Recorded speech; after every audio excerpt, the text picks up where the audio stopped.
ஷைத்தான் அந்த குச்சியை வைத்து பல்லு விளக்க ஆரம்பிச்சிடும். கிளீன் பண்ணாம அசுத்தமா வச்சா தான் நீங்க விளக்கலாம். கிளீன் பண்ணிட்டீங்க, கிளீனா சுத்தமா ஒரு குச்சி கிடக்குன்னு சொல்லி என்ன பண்ணிடுவான்?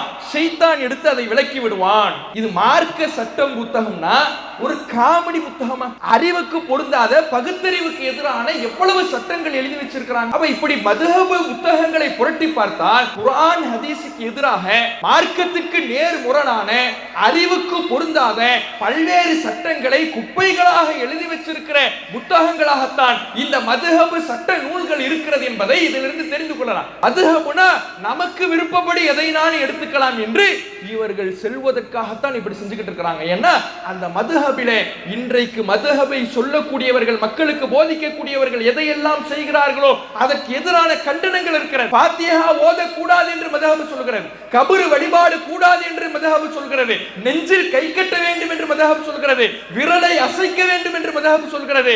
இப்படி மதுஹபை பின்பற்றக்கூடியவர்கள் எதையெல்லாம் இன்றைக்கு செயல்படுத்தாமல் நம்மை விமர்சிக்கிறார்களோ அதையெல்லாம் அவர்கள் ஏற்றிருக்கிற மதுஹபுகளும் சொல்லுகிறது. கண்ணியத்திற்குரிய எல்லாம் வல்ல அல்லாஹ்வின் நல்லடியார்களே, அல்லாஹ் ரப்பல் ஆலமீன் இஸ்லாம் என்ற அழகான ஒரு மார்க்கத்தை நமக்கு தந்திருக்கின்றான். இந்த மார்க்கத்தின் அடிப்படைகளை திருமறை குர்ஆனின் மூலமாக இறைவன் நமக்கு தெளிவும் படுத்தியிருக்கிறான். இஸ்லாத்தின் அடிப்படையை பற்றி ரத்தின சுருக்கமாக இறைவன் குர்ஆனிலே பேசுகிற பொழுது, அலா லில்லாஹி தீனுல் ஹாலிஸ், அறிந்து கொள்ளுங்கள், களப்பற்ற தூய்மையான இந்த மார்க்கம் அல்லாஹ் ஒருவனுக்கே சொந்தமானது. இந்த மார்க்கத்துக்கு சொந்தக்காரன், இஸ்லாத்தின் உரிமையாளன் அல்லாஹ்வை தவிர வேறு யாரும் இல்லை. அல்லாஹ் ஒருவன் தான் இதற்கு முழு அதிகாரம் படைத்த உரிமை பெற்றவனாக இருக்கிறான் என்பதை இறைவன் குர்ஆனிலே நமக்கு பதிவு செய்கிறான். இந்த இஸ்லாத்தின் முழு உரிமையும் பெற்றவன் அல்லாஹ் தான் என்றால் அதற்கான பொருள் என்ன? இந்த மார்க்கத்தினுடைய அடிப்படை கொள்கை என்ன? இதில் நன்மை என்ன, தீமை என்ன? இதில் அனுமதிக்கப்பட்டது என்ன, தடுக்கப்பட்டது என்ன? ஹலால் எது, ஹராம் எது? இப்படியான மார்க்கம் தொடர்பான அனைத்து விஷயங்களையும், இஸ்லாம் தொடர்பான அத்துணை காரியங்களையும் சொல்வதற்கு தகுதி படைத்தவனாக, உரிமை பெற்றவனாக அல்லாஹ் ஒருவன் தான் இருக்கிறான். அவனுக்கு சொந்தமான மார்க்கத்தில் அவன் இயற்றுவது மட்டும்தான் சட்டம். அவன்தான் சட்டம் இயற்றுவதற்கு அதிகாரம் படைத்தவனாக இருக்கிறான் என்பதை இறைவன் மிக ரத்தின சுருக்கமாக இந்த மார்க்கத்தின் அடிப்படையை திருமறை குர்ஆனின் மூலமாக நமக்கு தெளிவுபடுத்துகிறான். இன்னொரு இடத்திலே இறைவன் பேசுகிற பொழுது, இத்தபிஉ மா உன்சில இலைக்கும் மிர் ரப்பிக்கும், உங்கள் இறைவனிடமிருந்து உங்களுக்கு அருளப்பட்ட செய்தியை மட்டும் பின்பற்றுங்கள். நீங்க மார்க்கம்னு ஒன்றை செய்வதாக இருந்தால், ஒரு காரியத்தை நடைமுறைப்படுத்துவதாக இருந்தால், அல்லாஹ்விடமிருந்து அருளப்பட்ட செய்தியின் அடிப்படையிலே அந்த காரியம் இருக்க வேண்டும். இறைவனிடமிருந்து அருளப்பட்ட செய்தி என்பது குர்ஆனும் ஆதாரபூர்வமான நபிமொழிகளும். இந்த இரண்டின் அடிப்படையில் தான், அல்லாஹ்வுடைய வஹீ செய்தியின் அடிப்படையில் தான் நம்முடைய ஒவ்வொரு காரியமும், மார்க்கத்தினுடைய ஒவ்வொரு செயல்பாடுகளும் அமைய வேண்டும். நீங்கள் அந்த செய்தியை மட்டும்தான் பின்பற்ற வேண்டும்.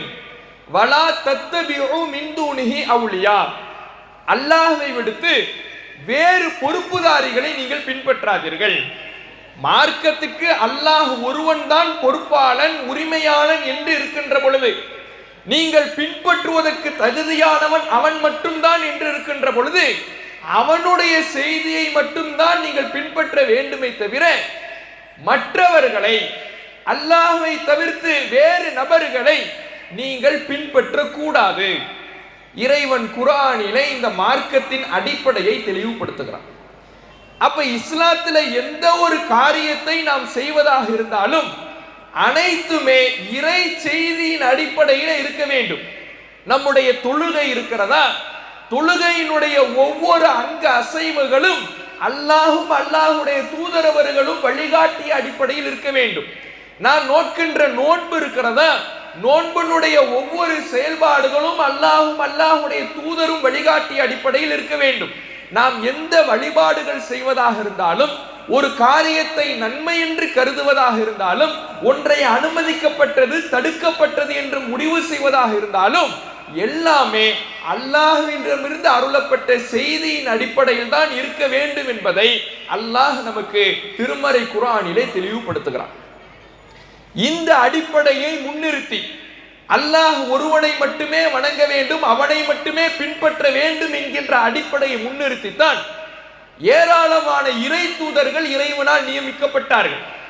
அப்படியான இறை தூதர்களின் வரிசையில் நபிகள் நாயகம் ஸல்லல்லாஹு அலைஹி வஸல்லம் அவர்கள் இறுதி தூதராக நியமிக்கப்பட்டு, அந்த இறுதி தூதரோடு தூதுத்துவத்தை இறைவன் நிறைவு செய்து விடுகிறான்.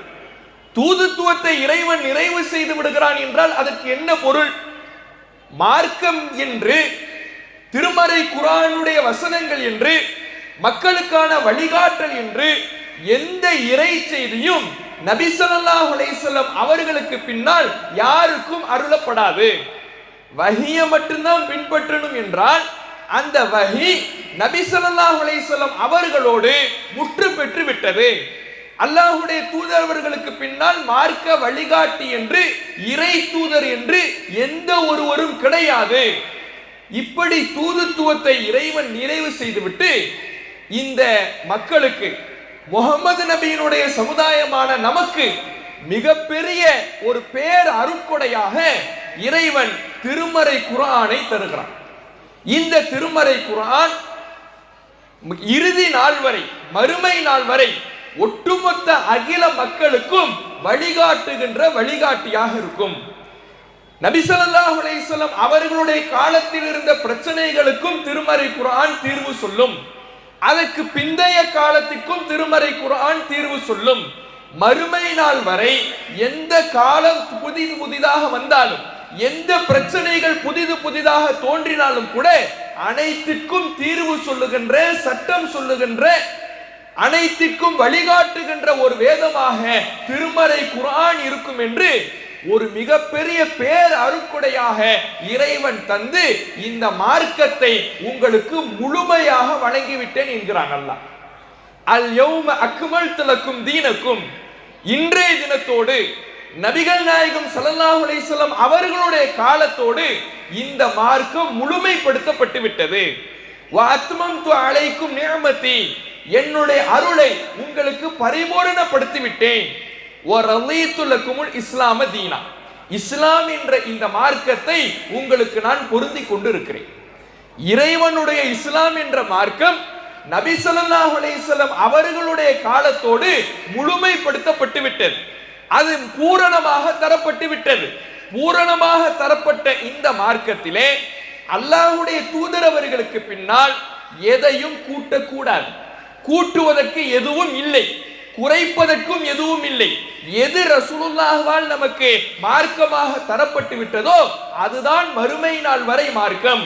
அதை கூட்டுகின்ற அதிகாரம் அல்லாஹ்வை தவிர வேறு யாருக்கும் இல்லை என்ற இந்த மார்க்கத்தின் அடிப்படையை அல்லாஹ் நமக்கு தந்திருக்கிறான். இதை சரியாக இன்றைக்கு புரியாதவர்கள், திருமறை குர்ஆன் சொல்லித் தருகின்ற இந்த அடிப்படையை விளங்காத சிலர் இன்றைக்கு இமாம்களை பின்பற்றக்கூடியதை பார்க்கிறோம்.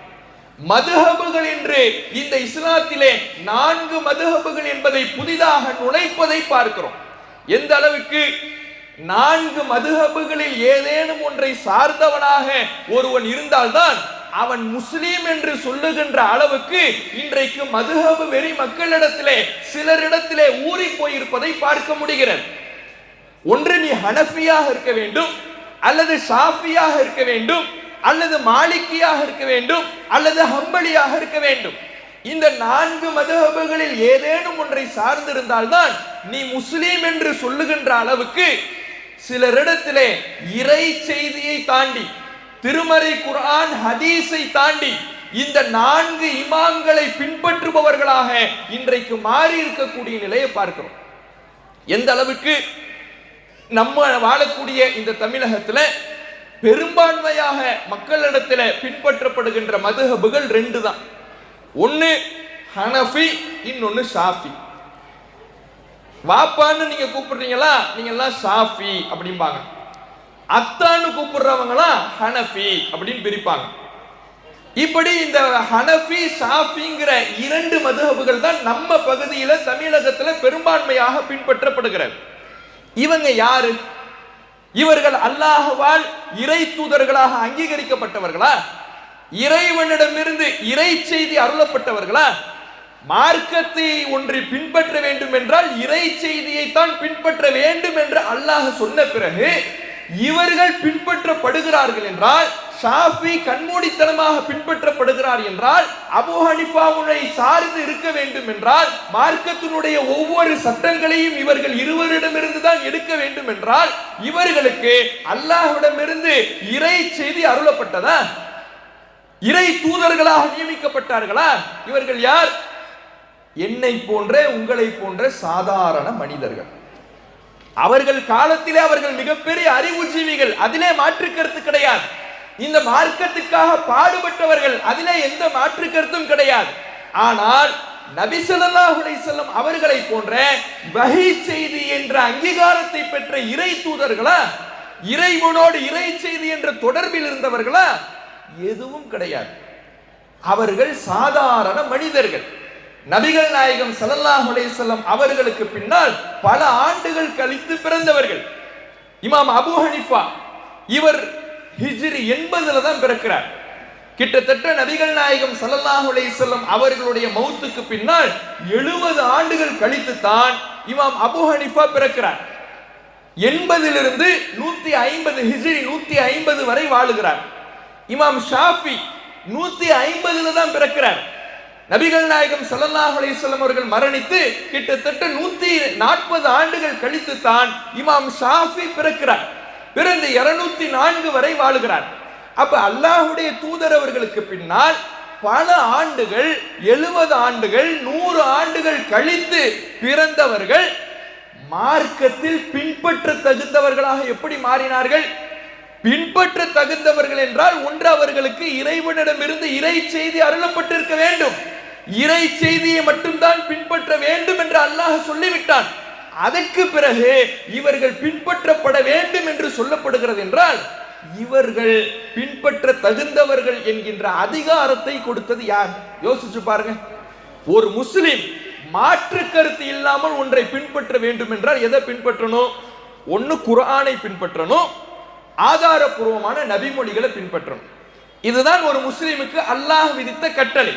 அல்லாஹ்விடமிருந்து அருளப்பட்ட செய்தியை நீங்கள் பின்பற்றுங்கள் என்றால் குர்ஆனையும் ஹதீஸையும் பின்பற்றுங்கள், ஆதாரபூர்வமான நபிமொழிகளை பின்பற்றுங்கள். இதுதான் ஒரு மனிதன், ஒரு முஸ்லிம் மாற்று கருத்து இல்லாமல் கட்டுப்பட வேண்டிய செய்தி இதுதான். ஆனா ஷாஃபி இமாம் சொல்லிட்டாரா, கண்ணு முன்னாடி அவர் பின்னாடி போயிடணும். அபூ ஹனீஃபா ஒரு சட்டத்தை சொல்லிவிட்டாரா, அவருடைய மதுஹபுல ஒரு சட்டம் எழுதப்பட்டிருக்கிறதா, கண் முன்னாடி அந்த சட்டத்தை பின்பற்றி விட வேண்டும். இதை தாண்டி யோசிக்க கூடாது. குர்ஆனை நாம விளங்க கூடாது, ஹதீஸ்களை எடுத்து படிக்க கூடாது என்று ஒரு 2 மனிதர்கள் 4 மனிதர்கள் மார்க்கத்திலே முன்னிலைப்படுத்தப்படுகிறார்கள் என்றால் எங்கே கொண்டு வந்து நிறுத்துகிறார்கள்? இறைவனுடைய செய்திக்கு நிகராக, இறை தூதருடைய செய்திக்கு நிகராக 2 மனிதர்களுடைய கருத்துக்களை, இந்த 4 இமாம்களுடைய கருத்துக்களை கொண்டு வந்து நிறுத்தக்கூடிய அவலம் இன்றைக்கு நிகழ்ந்து கொண்டிருக்கிறது. அல்லாஹ் ரப்பல் ஆலமீன் திருமறை குர்ஆனிலே இணை வைப்பாளர்களை பற்றி, யூத கிறிஸ்தவர்களை பற்றி பல்வேறு இடங்கள்ல பேசுகிறார். அதிலே இறைவன் அவர்களை கண்டித்து பேசுகின்ற வசனங்களில் ஒன்று, அம்லஹும் ஷுரகா ஷரஉலஹும் மினத்தீன் மாலம் யஅதன் பிஹில்லாஹ், அல்லாஹ் சொல்லாததை மார்க்க சட்டம் என்று இயற்றுகின்ற இணை கடவுள்கள் அவர்களுக்கு இருக்கிறார்களா? எந்த அளவுக்கு இறைவன் கண்டிக்கிறான் என்றால், அன்றைய காலத்து இணை வைப்பாளர்கள் தங்களுடைய ஆசாமிகள் எதை சொல்லுகிறார்களோ அதை மார்க்க சட்டம் என்று பின்பற்றினார்கள், இறை வாக்கு என்று பின்பற்றினார்கள். யூத கிறிஸ்தவர்கள் தங்களுடைய மத குருமார்கள், பாதிரிமார்கள் எதை சொல்லுகிறார்களோ அதை வேத வாக்கு என்று நம்பினார்கள். அல்லாஹ் உன்னை சொல்லல, இறைவன் ஒன்றை வழிகாட்டவில்லை, வேதத்தில் ஒரு செய்தி இடம்பெறல, அதை இந்த மதகுருமார் சொல்லிவிட்டார் என்பதற்காக அதை நீங்கள் ஆகுமாக்கிக் கொள்கிறீர்கள் என்றால், சட்டமாக பின்பற்றுகிறீர்கள் என்றால், அல்லாஹுக்கு இணையாக அவர்களை கொண்டு வந்து நிறுத்துகிறீர்களா என்று கடுமையாக இறைவன் கண்டிக்கிறான். அத்தகைய கண்டனத்துக்கு உரித்தானவர்களாக இன்றைக்கு மதுஹபை பின்பற்றக்கூடியவர்கள் குர்ஆனை எடுத்து புரட்டுவது கிடையாது, ஹதீஸ்களை எடுத்து படிப்பது கிடையாது. குர்ஆன் ஹதீஸை படிப்பது நமக்கு ஆகும் ஆகாது என்று சொல்லி இந்த இமாம்களை, இமாம் ஷாஃபியை, இமாம் அபூ ஹனீஃபாவை, இமாம் மாலிக்கை, இமாம் அஹ்மதை சார்ந்து அவர்கள் சொன்ன சட்டத்திலே எந்த மாற்று கருத்தும் இல்லை என்று அப்படியே கண்மூடி பின்பற்றி செல்லுகிறார்கள் என்றால், மார்க்க சட்டம் இயற்றும் அதிகாரிகளாக அவர்களை அல்லாஹ்வுடைய அதிகாரத்தை பெற்றவர்களாக கொண்டு வந்து நிறுத்துவதற்கு யார் அனுமதி கொடுத்தது? இந்த மார்க்கத்தின் உரிமையாளன் அல்லாஹ் கொடுத்தானா? அப்ப இந்த மதுஹப் என்ற பெயரில குர்ஆனுடைய அடிப்படைக்கு எதிராக, மார்க்கத்தினுடைய அடிப்படைக்கு எதிராக மனிதர்களை இறைவனுடைய அதிகாரம் பெற்ற இடத்திலே கொண்டு வந்து நிறுத்தக்கூடியதை பார்க்கிறோம். சரி, இந்த மதுஹப்ல அப்படி என்னதான் இருக்குது? மதுஹப், அந்த இமாம்கள் அப்படி என்னதான் சொல்லிட்டு போயிருக்கிறாங்க? இமாம் ஷாஃபியின் பெயரால் எழுதப்பட்ட ஷாஃபி மதுஹப் சட்டங்கள், இமாம் அபூ ஹனீஃபாவுடைய ஹனஃபி மதுஹப் சட்டங்கள். இன்றைக்கு மக்கள் நாங்கள் மதுஹப்வாதிகள் என்று சொல்லுகிறார்களே, இன்றைக்கு சிலர் 4 மதுஹப்களை பின்பற்றினால் இந்த பள்ளிக்கு தொழவா என்று தடுத்துக் கொண்டிருக்கிறார்களே, 4 மதுஹப்களை ஒன்றை நீ சாரவில்லை என்றால் நீ முஸ்லிமே இல்லை என்று பறைசாற்றி கொண்டிருக்கிறார்களே, அப்படிப்பட்ட அந்த மதுஹபிலே அப்படி என்னத்தான் இருக்கிறது? குர்ஆன் ஹதீஸ் இருக்கிறதா? குர்ஆன் ஹதீஸுக்கு நேர் முரணான சட்டங்கள் தான் இருக்கிறது. உதாரணத்துக்கு நமக்கு குர்ஆன் ஹதீஸ் சொல்லக்கூடிய சட்டம் என்ன? ஒரு பயணி ஒருவர் இருக்கிறார் என்றால், தொழுகை விஷயத்துல அந்த பயணிக்கு மார்க்கம் ஒரு சலுகையை வழங்குகிறது. என்ன சலுகை? 4 ரக்காத்து தொழுகைகளை 2 ரக்காத்துகளாக தொழுது கொள்ளலாம், கசர் செய்து கொள்ளலாம், சுருக்கி கொள்ளலாம். 2 வேளை தொழுகைகளை ஒரு வேளையில இணைத்துக் கொள்ளலாம், ஜம்மு செய்து கொள்ளலாம் என்ற சலுகையை மார்க்கம் வழங்குகிறது. இந்த செய்தி நபிகள் நாயகம் ஸல்லல்லாஹு அலைஹி வஸல்லம் அவர்கள் இந்த சலுகையை வழங்கியதை பற்றி அனஸ் ரலியல்லாஹு அன்ஹு அவர்களிடம் கேட்கப்படுகிறது. கான ரசூலுல்லாஹி ஸல்லல்லாஹு அலைஹி வஸல்லம் இதா ஹரஜ மஸீரத ஸலாஸத அம்யால் அவ் ஸலாஸத ஃபராசில், நபி ஸல்லல்லாஹு அலைஹி வஸல்லம் அவர்கள் 3 பர்சஹ் தூரம் அளவுக்கு பயணம் செய்து புறப்பட்டால் அப்போது சல்லா ரக்அத்தைன், 4 ரக்காத்து தொழுகைகளை 2 ரக்காத்துகளாக சுருக்கி தொழுவார்கள்.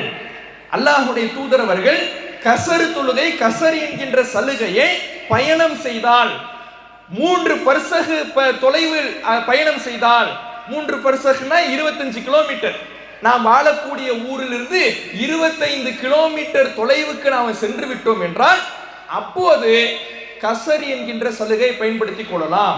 2 வேளை தொழுகைகளை ஒன்றாக ஜம்மு செய்து கொள்ளலாம் என்று நமக்கு பயண தொழுகையினுடைய சட்டம் சொல்லப்படுகிறது. ஆனா மதுஹப்ல பார்த்தீங்கன்னா இந்த சட்டம், இந்த சலுகைங்கிறது கிடையாது. அசல் அப்படிங்கிற கிதாபுல ஹனஃபி மதுஹபினுடைய சட்ட புத்தகத்துல என்ன சொல்லப்படுகிறது? லா யுஜ்மஉ பைன ஸலாத்தைனி ஃபி வக்தின் வாஹிதின் ஃபி ஹலரின் வலா சஃபரின், உள்ளூரிலேயும் சரி பயணத்திலேயும் சரி ஒரே நேரத்தில் 2 தொழுகைகளை ஜம்மு செய்து தொழுவது கூடாது. மா ஹலா அரஃபத வல் முஸ்தலிஃபா, அரஃபா முஸ்தலிஃபாவில் தவிர. ஹஜ்ஜுக்கு போகும் பொழுது அரஃபாவுலையும் முஸ்தலிஃபாவுலையும் மட்டும் நீங்க இப்படி ஜம்மு செய்து தொழுதுக்கலாம். ஆனா மற்ற நேரத்துல நீங்க உள்ளூர்ல இருந்தாலும் சரி, மற்ற நேரத்துல நீங்க உங்க ஊர்ல இருந்து எவ்வளவு தூரம் பயணம் செய்து ஒரு பயணியாக நீங்கள் மாறிவிட்டாலும் சரி, உங்களுக்கு இந்த ஜம்மு செய்வது என்பது கிடையாது என்று எழுதி வச்சிருக்கிறாங்க.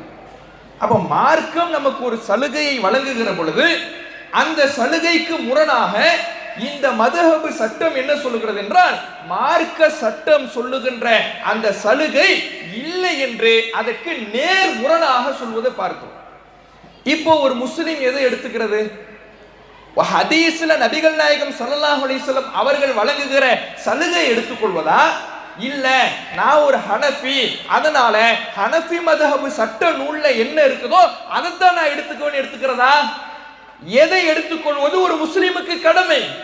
இறைவனும் இறை தூதரும் எதை சொல்லி இருக்கிறார்களோ அவர்களை நோக்கித்தான் நான் செல்வேன் என்று தான் ஒரு முஸ்லிம் தன்னுடைய மார்க்க வழிமுறை அமைத்துக் கொள்ள வேண்டுமே தவிர, இந்த இமாம் அபு ஹனீஃபா சொல்லிட்டாரு, ஹனஃபி மதஹப் சட்ட நூல்ல சொல்லப்பட்டிருக்குது, அதுதான் எனக்கு மார்க்கம் என்றால், இப்போதுதான் அல்லாஹ் கேட்கக்கூடிய இணை வைப்பாளர்களை நோக்கி கேட்கக்கூடிய அதே கேள்வி நம்மை நோக்கி வரும். அல்லாஹ் சொல்லாதத மார்க்க சட்டம்னு சொல்லுகிற இணை கடவுள்கள் உங்களுக்கு இருக்கிறாங்களா? இணையாளர்கள் உங்களுக்கு இருக்கிறாங்களா? அந்த அதிகாரத்தை யார் கொடுத்தது? அத்து அல்லிமுனல்லாஹ பிதீனிக்கும், அல்லாஹ்வுடைய மார்க்கத்தை நீங்க அவனுக்கு கற்றுக் கொடுக்கிறீங்களா? மார்க்கம்ங்கிறது அல்லாஹ் கற்றுக் கொடுக்க வேண்டும். இறைவனால் கற்றுக் கொடுக்கப்பட வேண்டிய மார்க்கத்தை நீங்கள் அவனுக்கு கற்றுக் கொடுக்கிறீர்களா என்று அல்லாஹ் கேட்கிறானே. அப்ப மதுஹபை பின்பற்றக்கூடியவர்கள் சிந்தித்து பார்க்கணும். மதுஹபிலே இமாம் சொல்லிவிட்டார் என்பது என்ற காரணத்தினாலேயே அது குர்ஆனில் உள்ளது, ஹதீஸில் உள்ளதுங்கிறது அர்த்தம் கிடையாது. ஏன்னா அந்த இமாம்கள் வாழ்ந்த காலத்துல அவர்களுக்கு பல ஹதீஸ்கள் தெரியாம இருந்திருக்கலாம், அவர்களுக்கு கிடைக்காம இருந்திருக்கலாம், அவர்களுக்கு இன்றைக்கு இருக்கிற வசதிகளை போன்று சாப்ட்வேர் வசதி போன்று கிதாப் வசதி போன்று அன்றைக்கு கிடையாது. அவர்களுக்கு என்ன செய்தி கிடைத்ததோ அதன்படி அவர்கள் சட்டம் சொல்லியிருக்கலாம். ஆனா நமக்கு எல்லா செய்தியும் கிடைச்ச பிறகு, நபி ஸல்லல்லாஹு அலைஹி வஸல்லம் அவர்களுடைய வழிகாட்டல்கள் நமக்கு வந்த பிறகு நான் அதைத்தான் நான் எடுத்துக்குவேன்னு சொன்னா, இங்கே அல்லாஹ்வுடைய தூதரவர்களை விட இந்த இமாம்களை தூக்கி பிடிக்கிறோம் என்று பொருள். மக்கள் சிந்தித்து பார்க்கணும். நமக்கு குர்ஆன் ஹதீஸ் தான் முக்கியம், அதை நோக்கி செல்லக்கூடியவர்களாக இருக்க வேண்டும். அதே போல நம்ம எல்லோருக்கும் தெரியும், எந்த ஒரு மனிதருக்காகவும் நாம் எழுந்து நிற்பது கூடாது. அவர் எவ்வளவு பெரிய ஆளாகவும் இருக்கலாம், அவருக்காக எழுந்து நிற்கிறது, மரியாதைக்காக எழுந்து நிற்பது கூடுமான்னு கேட்டா கூடாது என்பது எல்லா முஸ்லிமுக்கும் தெரிந்த ஒன்று. ஏன்னா நபிகள் நாயகம் ஸல்லல்லாஹு அலைஹி வஸல்லம் அவர்கள் இதற்கு அனுமதி கொடுக்கல. அல்லாஹ்வுடைய தூதரவர்களாகவே இருந்தாலும் அவர்களுக்காக சில சஹாபாக்கள் எழுந்து நிக்கிறாங்க ஒரு நேரத்துல. அப்ப நபி ஸல்லல்லாஹு அலைஹி வஸல்லம் அவர்கள் அவர்களை தடுக்கிறாங்க, அந்த செயலை வெறுக்கிறாங்க, இப்படி எழுந்து நிற்க கூடாது என்று தெளிவுபடுத்துகிறார்கள். அப்ப நபி ஸல்லல்லாஹு அலைஹி வஸல்லம் அவர்களாகவே இருந்தாலும் அவர்களுக்காக எழுந்து நிற்க கூடாது என்று சொல்லக்கூடிய மார்க்கமாக இஸ்லாமிய மார்க்கம் இருக்கிறது. மரியாதை என்பது மனதில் தான் இருக்க வேண்டுமே தவிர ஒரு மனிதரை புனிதப்படுத்துகின்ற வகையிலே அவருக்காக எழுந்து நிற்பது மார்க்கத்தில் அனுமதிக்கப்பட்ட விஷயம் அல்ல. இது தொடர்பாக நமக்கு ஹதீஸ்களிலே சொல்லப்பட்டு இருக்கிறது. ஆனா ஷாஃபி மذஹப் நூல் ஃபத்ஹுல் முஈனிலே என்ன சொல்லப்படுகிறது? இஸன்னுல் கியாமு லஹு கல் ஆலிமி, ஆலிமுக்கு எழுந்து நிற்பதை போல குர்ஆனுக்காகவும் எழுந்து நிற்பது சுன்னத்தான காரியம். பல் அவுலா, இல்ல சுன்னத்து மட்டும் இல்ல, அதைவிட சிறந்த காரியம். ஆலிமுக்கு எழுந்து நிற்கிறதே கூடாது. இவர்கள் என்ன, ஆலிமுக்கு எழுந்து நிற்பது எப்படி சுன்னத்தோ சிறந்த காரியமோ வலியுறுத்தப்பட்ட காரியமோ அதே போல குர்ஆன் ஓதும் பொழுது குர்ஆனுக்காக எழுந்து நிற்கணும், உங்க முன்னாடி குர்ஆன் இருந்தா நீங்க எழுந்திருச்சு நின்னுடணும் என்று சட்டத்தை எழுதி வச்சிருக்கிறாங்க. இந்த சட்டம் எங்கிருந்து எடுக்கப்பட்டது? குர்ஆன் ஓதினால் எழுந்து நிற்க வேண்டும் என்கின்ற சட்டம் எங்கிருந்து எடுக்கப்பட்டது? அதற்கு உதாரணமாக காட்டப்படுகிற ஒரு ஆலிம் வந்தால் எழுந்து நிற்க வேண்டும் என்கின்ற சட்டம் எங்கிருந்து எடுக்கப்பட்டது? நபி ஸல்லல்லாஹு அலைஹி வஸல்லம் அவர்கள் வந்தாலே எழுந்து நிற்க கூடாது என்று சொல்லுகின்ற மார்க்கத்தில் இப்படியான சட்டம் எப்படி இருக்கும்? அப்ப ஒரு முஸ்லிம் எதை கவனிக்கணும்?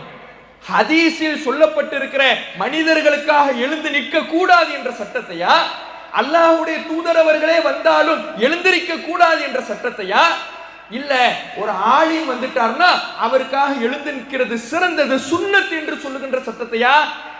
எந்த சட்டத்தை ஒரு முஸ்லிம் எடுத்துக்கொள்ள வேண்டும்? இப்படி நபிகள் நாயகம் ஸல்லல்லாஹு அலைஹி வஸல்லம் அவர்களுக்காக எழுந்து நிற்க கூடாதுன்னா ஆலிமுக்காக எப்படி எழுந்து நிற்கிறது? ரசூலுல்லாஹ்வை விட ஆலிம் உயர்ந்தவரா?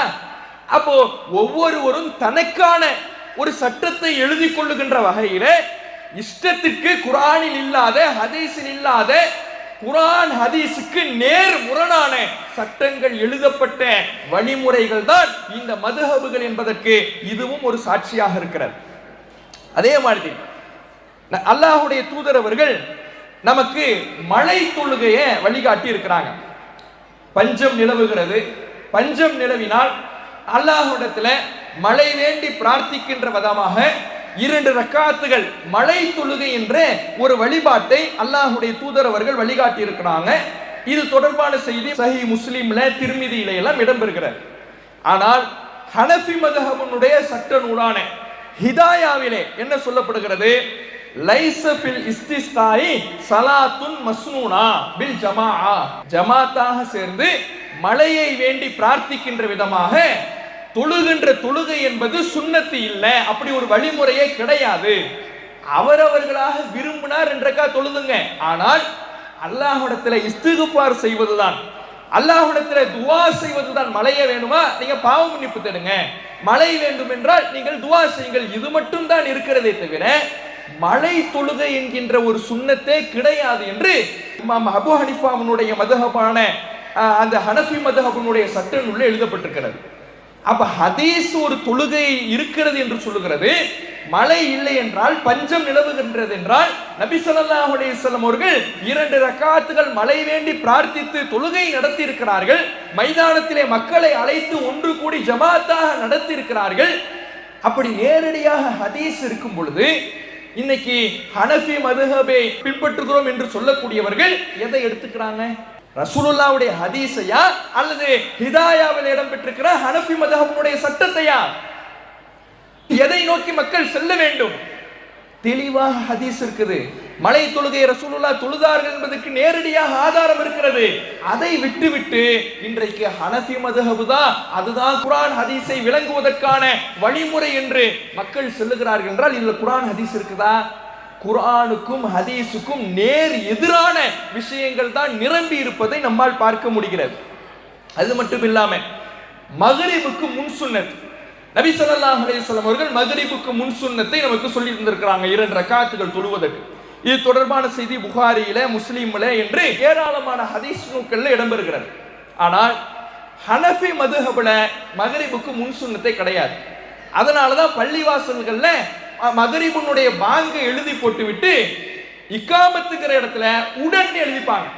ஏன் உடன் எழுதி இருக்கிறாங்கன்னா, மக்ரிபுக்கு முன் சுன்னத்து கிடையாது. முன் சுன்னத்து இருந்தால் நேரம் கொடுக்கலாம், முன் சுன்னத்து இல்லைங்கிறதுனால பாங்கு சொல்லப்பட்ட உடனே மக்ரிபுனுடைய ஃபர்து ஜமாத் நடந்துவிடும் என்று ஹனஃபி மذஹபை பின்பற்றுகின்ற பள்ளிகளில் எழுதி போட்டு இருப்பார்கள். ஏன் இப்படி எழுதி போட்டிருக்கிறாங்க தெரியுமா? புகாரியில நபிகள் நாயகம் ஸல்லல்லாஹு அலைஹி வஸல்லம் அவர்கள் மக்ரிபுக்கு முன் சொன்ன செய்தி இருந்தாலும் 2 ரக்காத்துகள் தொழுவதற்கு அல்லாஹ்வுடைய தூதர் அவர்கள் வழிகாட்டிய நமக்கு வழிகாட்டல்கள் ஹதீஸ்களிலே சொல்லப்பட்டாலும் அந்த ஹதீஸ்களை தூக்கி தூர எறிந்துவிட்டு இன்றைக்கு தொழுகை போர்டுகளிலே ஹனஃபி மذஹபுகளை சார்ந்தவர்கள் உடன் என்று தொழுகைக்கான நேரத்தை குறிப்பதற்கான காரணம் அவர்கள் ஏற்றிருக்கின்ற சட்ட நூலான ஹிதாயாவிலே எழுதப்பட்டிருக்கிறது. வலா யுத்தனஃபலு பஅதல் குரூபி கப்லல் ஃபுரூல், மக்ரிபுனுடைய ஃபர்துக்கு முன்னால எந்த விதமான தொழுகையும் உபரியான தொழுகையும் கிடையாது. மக்ரிபுக்கு முன்னால சுன்னத்து உபரியான எந்த தொழுகையும் கிடையாது.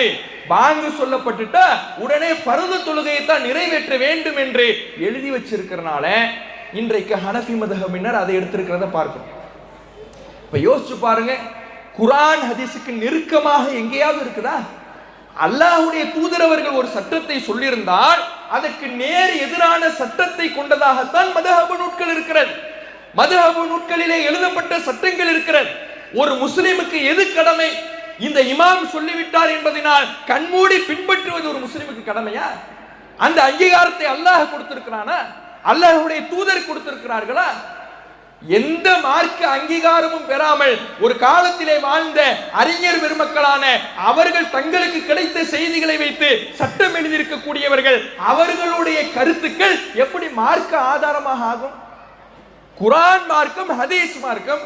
சரி, அவங்களுக்கு தான் அந்த குர்ஆன் ஹதீஸ் கிடைக்கல, அதனால அவங்களுக்கு தெரிஞ்சதை வச்சு சட்டம் சொன்னாங்க, அவங்க கருத்தை சொன்னாங்க.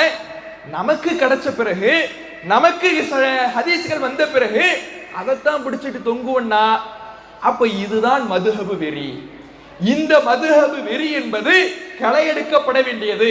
குர்ஆனுக்கு எதிரானது, இஸ்லாத்துக்கு முரணானது, இஸ்லாத்தின் அடிப்படையை தகர்த்தெறியக்கூடியதாக இருக்கிறது என்பதை நாம பார்க்கணும். அதே மாதிரி நாம ஏற்கனவே சொன்ன மாதிரி ஒரு உணவுப் பொருளை ஹராம் ஹலால் என்று சொல்வதாக இருந்தால் அது அல்லாஹ்வுடைய வஹீ செய்தியின் அடிப்படையில் இருக்கணும். ஆனா இவங்க மதுஹப் நூல்ல இஷ்டத்துக்கு சில உணவுகளை ஹராம் என்று சொல்லி வைத்திருப்பதை பார்க்கிறோம். என்ன உணவு? கடல் உயிரினங்கள் இருக்குல்ல, கடல் உயிரினங்களை பொறுத்தவரையில எல்லாமே நமக்கு ஹலால் தான். அதுல ஹராம்ங்கிறது ஒண்ணு இல்ல. ஹராமாக இருக்கும் என்றால் ஒரு ஹதீஸ் நமக்கு அதை தெளிவுபடுத்தணும், அல்லது குர்ஆன் வசனம் தெளிவுபடுத்தணும். ஹனஃபி மதுஹப் சட்ட நூல்ல பினாயா ஷரஹுல் ஹிதாயா, ஹிதாயாவுடைய ஷரஹான பினாயா அப்படிங்கிற நூல்ல எழுதியிருக்கிறாங்க, வ யுக்ரஹு அக்லு மா சிவ சமக்கி, கடல்ல மீனை தவிர்த்துள்ள மற்ற உயிரினங்களை உண்பது அது வெறுக்கத்தக்கது, மக்ரூஹ். மக்ரூஹ்னா என்ன? வெறுக்கத்தக்கது, அதை உண்பது கூடாது. என்னென்ன? கஸ்ஸரத்தான், நண்டு, நண்டு போன்ற கடல்ல இருக்கக்கூடிய உயிரினங்களை நீங்கள் உண்பது கூடாது, மக்ரூஹ். இது ஹராமு, இது மக்ரூஹ், இதை உண்பது கூடாதுன்னு சொல்லுகின்ற அதிகாரத்தை இவர்களுக்கு யார் கொடுத்தது? ஒரு உணவு பொருள் ஹலால் ஹராம் என்றால் குர்ஆன் வசனம் தெளிவுபடுத்தணும். இறைவன் ஹராம் என்று ஒன்றை தெளிவுபடுத்தவில்லை என்றால் எல்லாமே ஹலால் தான். அப்ப நண்டு ஹராம் என்று எந்த ஒரு ஆதாரமும் மார்க்கத்திலே வராத பொழுது நண்டு திங்கிறது கூடாது எழுதி வச்சிருக்கப்படுதுன்னா அப்ப இவர்கள் எங்கிருந்து இந்த ஆதாரத்தை எடுத்தாங்க? அவ ஹனஃபி மதுஹப் சாரங்களா இன்றைக்கும் சில பேர் என்ன பண்றது கிடையாது, இந்த நண்டு சாப்பிட மாட்டாங்க, ஏன்னா ஹனஃபி மதுஹப்ல இருக்கு. அப்ப ஒரு முஸ்லீம் எதை ஏத்துக்கணும்? குர்ஆனை ஏத்துக்கணுமா? இது போன்று குர்ஆன் ஹதீஸினுடைய அடிப்படை ஆதாரம் இல்லாத இந்த மதுஹப் நூல்களை எடுத்துக்கிறதா? யோசிச்சு பாருங்க. இதெல்லாம் விட வேடிக்கை என்ன தெரியுமா? இவங்க சட்டம் எழுதுறங்கிற பேர்ல ஃபுல்லா கற்பனை தான். இப்படி குர்ஆன் ஹதீஸுக்கு நேர் முரணாக எழுதுவது ஒரு பக்கம், இந்த கடல் வாழ் உயிரினங்கள் பற்றி இப்படி யோசிச்சுக்கிட்டு இருக்கிறாங்கல்ல, இதுல யோசிக்கிறதுல இன்னொரு சட்டத்தை பற்றி ஆய்வு செய்யறாங்க. ஹனஃபி மதுஹப்ல ஹனஃபி மதுஹப்னுடைய சட்ட நூலான ரத்துல் முக்தார், பதாயில் சனாஇ, இது போன்ற நூல்களில் எல்லாம் ஒரு ஆய்வை மேற்கொள்றாங்க. என்ன ஆய்வுனா, மா அதா அன்வாஇ சமக்கி மின் நஹ்வி இன்சானில் மா, கடல்ல மீனை தவிர்த்து உள்ள எல்லாமே ஹராம். இது ஹனஃபி மதுஹப்னுடைய சட்டம். கடல் உயிரினம்னு சாப்பிடுறதா இருந்தா மீனை மட்டும்தான் சாப்பிடணும், இதை தவிர்த்து வேற எதையும் சாப்பிடக்கூடாது அப்படிங்கிறது ஹனஃபி மதுஹப்னுடைய சட்டம். அதுல எதெல்லாம் தெரியுமா? மின் நஹ்வி இன்சானில் மா, கடல் மனிதனை போன்று. கடல் மனிதன் என்ன? இந்த கடல் கன்னி, கடல் மனிதன் அப்படின்லாம் சொல்லி கற்பனை கதாபாத்திரங்கள் காமிக்ஸ்ல, சினிமா திரைப்படங்கள்ல வரும்ல, அத மேலிருந்து தலையிலிருந்து இடுப்பு வர மனித உருவமா இருக்கும், இடுப்பிலிருந்து காலு வர மீன் உருவமா இருக்கும். இதுதான் கடல் கன்னி, கடல் மனிதன் பாங்க. இந்த உயிரினத்தை சாப்பிடலாமா கூடாது? எப்படி ஆய்வு போகுதுன்னு பாருங்க. மதுஹப் நூல்கள்ல இதுக்கு ஒரு ஆய்வு. இது என்ன ஆய்வு? இப்படி ஒரு உயிரினம் முதல்ல இருக்குதா? கடல்ல கடல் கன்னி அப்படிங்கிற ஒரு உயிரினம் இருக்குதா முதல்ல? இதை உண்ணலாமா கூடாதா? ஹனஃபி மதுஹப்னுடைய சட்டத்தின் அடிப்படையில் மீனை தவிர எதையும் உண்ணக்கூடாது, அதனால் இதுவும் கூடாது அப்படின்னு எழுதி வச்சிருக்கிறாங்க. இதுக்கு ஒரு கதை வேற. இன்சானுல் மா அப்படின்னா என்ன தெரியுமா? ஷாஃபி மதுஹப்னுடைய அறிஞர்களில் ஒருவரான கமாலுத்தீன் அத்-தமீரி அப்படிங்கிறவரு ஹயாத்துல் ஹயவானுல் குப்ரா அப்படிங்கிற ஒரு நூல் எழுதியிருக்கிறார். அந்த நூல்ல இன்சானுல் மா, கடல் மனிதன் அப்படின்னா யாரு தெரியுமா அப்படிங்கறத விளக்குறார். ஒரு கதையை பாருங்க. கடல் மனிதன்னா அவனுடைய தோற்றம் மனிதனுக்கு ஒப்பாக இருக்கும். இல்லா அன்னலஹு தன்பன் தனபன் என்றாலோ அவனுக்கு வாள் இருக்கும். தோற்றம்லாம் யார் மாதிரி இருக்குமா? மனிதனை போன்று இருக்கும். ஆனா அவனுக்கு வாள் முளைச்சிருக்கும். ஒரு நாள் நம்ம காலத்துல இது போன்ற ஒரு கடல் மனிதனை ஒரு மனிதன் கொண்டு வந்தான். கடல் மனிதனை ஒரு ஆள் கொண்டு வந்தான். இன்னஃபி பஹரி ஷாம், ஷாம் பிரதேசத்தினுடைய கடல்ல இது போன்ற மனித தோற்றத்தில் இருக்கக்கூடிய ஒரு கடல் மனிதனை ஒரு ஆள் கொண்டு வருவார். அந்த கடல் மனிதனுக்கு வலஹு லிஹ்யத்துன் பைதா, வெள்ளை நிற ஒரு பெரிய தாடி வேற இருந்திருக்கு. பெரிய உலமாவா இருந்திருக்கும் போல இருக்கு அந்த கடல் மனிதன். பெரிய வெள்ளை நிற தாடி ஒண்ணு இருந்திருக்கு. அதனால அந்த பகுதி மக்கள் என்ன சொல்ல ஆரம்பிச்சுட்டாங்களா? ஷேகுல் பஹர், இவர் கடல்ல பெரிய ஷேகுப்பா, கடலுடைய பெரிய ஷேகு அப்படின்னு சொல்லி என்ன பண்ண ஆரம்பிச்சுட்டாங்களா, பேர் சொல்ல ஆரம்பிச்சுட்டாங்களாம். இவரை பார்த்தாலே அந்த கடல் மனிதன் இருக்கிறாருல, அந்த கதாபாத்திரம் இருக்குல்ல, அந்த கதாபாத்திரத்தை மக்கள்லாம் பார்த்தாலே இஸ்தபுஷரு பில் ஹஸப், நல்லது நடக்க போகுதுன்னு நற்செய்தி பெற்றுக்குவாங்க. நம்மால் வந்துட்டாரு, ஷேகுல் பஹ்ர் வந்துட்டாரு, கடல் ஷேக் வந்துட்டாரு அப்படின்னு சொல்லி இது நமக்கு நல்ல செய்தி, நற்சகுணம் அப்படின்னு சொல்லி மக்கள்லாம் நினைக்க ஆரம்பிச்சிடுவாங்களாம். அப்போது ஒரு மன்னர் என்ன பண்றாரா, அந்த இடத்துல இருக்கக்கூடிய ஒரு அரசரு, இவன் யாரு, கடல்ல இருந்து வந்திருக்கிறான், அவன் வந்து கடல் மனிதனா இருக்கிறான், பார்க்க மனுஷ மாதிரி இருக்கலாம், ஆனா மனுஷ மாதிரி இல்ல, வால்லாம் இருக்குது, கொஞ்சம் மீன் தோற்றம் இருக்குது, இவன் யாரு, இவனை பத்தி தெரியலையே, ஆனா இவனை பத்தி தெரிஞ்சுக்கணும் அப்படின்னு சொல்லி அந்த மன்னர் என்ன பண்றாரா, அவன்கிட்ட விசாரிக்கவும் முடியல. ஏன் முடியல தெரியுமா, அவன் மொழி வேற இல்ல. உலகத்துல வாழ்றவனா இருந்தா டிரான்ஸ்லேட்டரை வச்சுக்கலாம், இவன் கடல் மனிதன்ல, கடல்ல ராஜாங்கம் நடத்துறவன்ல, அவன்கிட்ட எப்படி பேசி கண்டுபிடிக்கிறது, விசாரிக்கிறது. அப்ப என்ன பண்றாரா, அவனுக்கு ஒரு பொம்பளையை கல்யாணம் முடிச்சு வச்சிடறாராம். அந்த கடல் மனிதனுக்கு ஒரு பெண்ணை திருமணம் முடித்து வைத்து விடுகிறாராம். 2 பேருக்கு ஒரு குழந்தை பிறக்குது. இப்ப ஒரு குழந்தை பிறந்துச்சுன்னா அந்த குழந்தை தாயினுடைய மொழியையும் பேசும், தகப்பனுடைய மொழியும் பேசும். தமிழ் மலையாளம், தமிழ் உருது, கணவன் தமிழ் மனைவி உருது, இப்படி திருமணம் முடிச்சிருந்தாங்கன்னா அந்த புள்ள 2 மொழியையும் பேசும்ல. அது மாதிரி அந்த கடல் மனிதனுக்கு, கடல் கண்ணனுக்கு ஒரு பெண்ணை திருமணம் முடித்து வச்ச உடனே அவங்களுக்கு பிறக்கிற புள்ள 2 பாஷையும் பேசும்லன்னு இவரா நினைச்சு ஒரு பெண்ணை திருமணம் முடிச்சு வைக்கிறாரு. அதே மாதிரி ஒரு புள்ள பிறக்குது. அந்த புள்ளையை இந்த மொழியை கத்துக்கிட்ட உடனே அதுக்கப்புறம் அந்த மன்னர் என்ன பண்றாராம், விசாரணையை துவக்கினாராம்.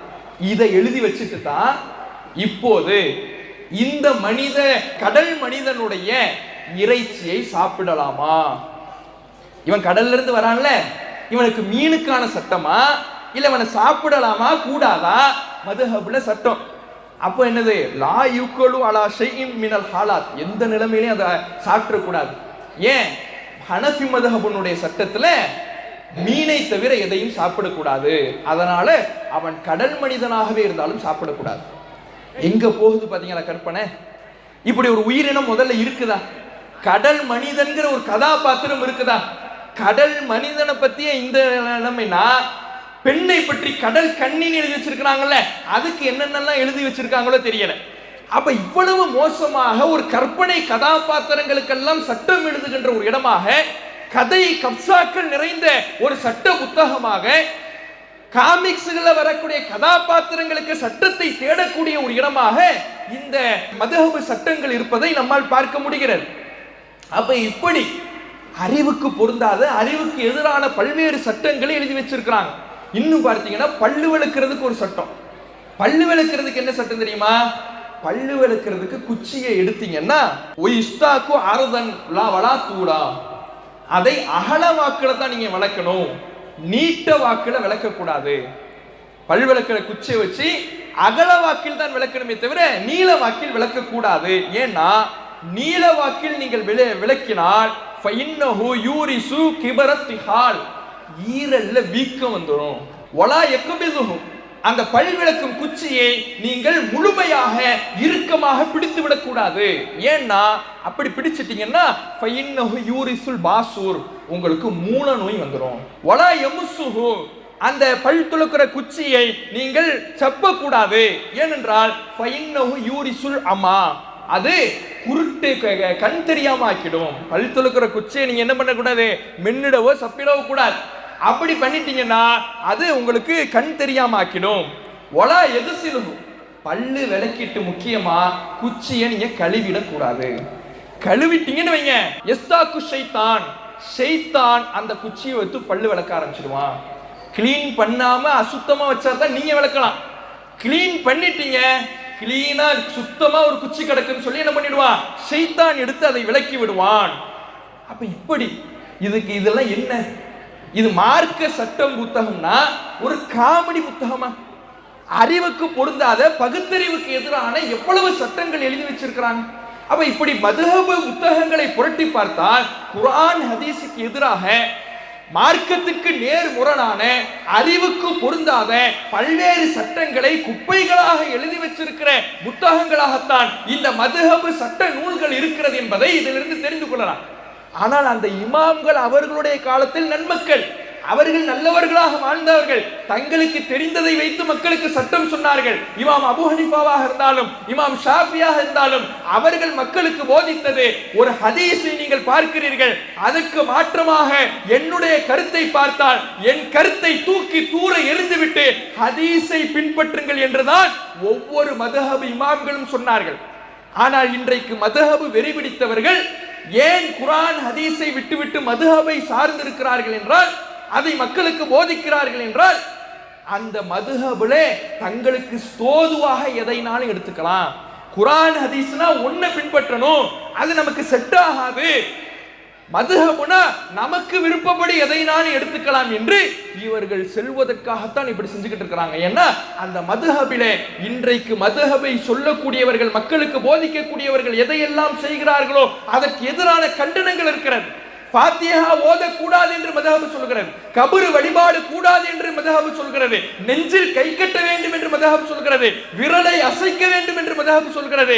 இப்படி மதுஹபை பின்பற்றக்கூடியவர்கள் எதையெல்லாம் இன்றைக்கு செயல்படுத்தாமல் நம்மை விமர்சிக்கிறார்களோ அதையெல்லாம் அவர்கள் ஏற்றிருக்கிற மதுஹபுகளும் சொல்லுகிறது. அதையெல்லாம் மக்களுக்கு சொல்ல மாட்டாங்க. மதுஹபை ஆதரிக்கிற ஹனஃபியாக்களுக்கு சொல்ல மாட்டாங்க, ஷாஃபியாக்களுக்கு சொல்ல மாட்டாங்க. ஏன்? தங்களுக்கு தோதுவாக உள்ளதை மட்டும் மக்களுக்கு போதிக்கக்கூடியவர்களாக இருக்கிறார்கள். மக்கள் விழிப்புணர்வு பெறணும். நமக்கு ஒவ்வொரு மக்களுக்கும், ஒவ்வொரு முஸ்லிமுக்கும் இமாம்கள் மார்க்க அத்தாரிட்டி கிடையாது, இமாம்கள் மார்க்க ஆதாரம் கிடையாது. மனித கருத்துக்கள் ஒருபோதும் இஸ்லாத்தின் அடிப்படையாக ஆக முடியாது. குர்ஆன் ஹதீஸ் மட்டும்தான் இஸ்லாத்தின் அடிப்படை. அதை நோக்கித்தான் தௌஹீத் ஜமாத் பல ஆண்டு காலமாக மக்களை அழைத்துக் கொண்டிருக்கிறது. இப்போதும் உங்கள் முன்னால் அதைத்தான் வைத்திருக்கிறோம். அந்த குர்ஆன் ஹதீஸ் என்ற அடிப்படையை நோக்கி அன்பான அழைப்பை விடுத்து எனது உரையை நிறைவு செய்கின்றேன். வாஹிர் தாவானா அல்ஹம்துலில்லாஹி ரப்பில் ஆலமீன். அஸ்ஸலாமு அலைக்கும்.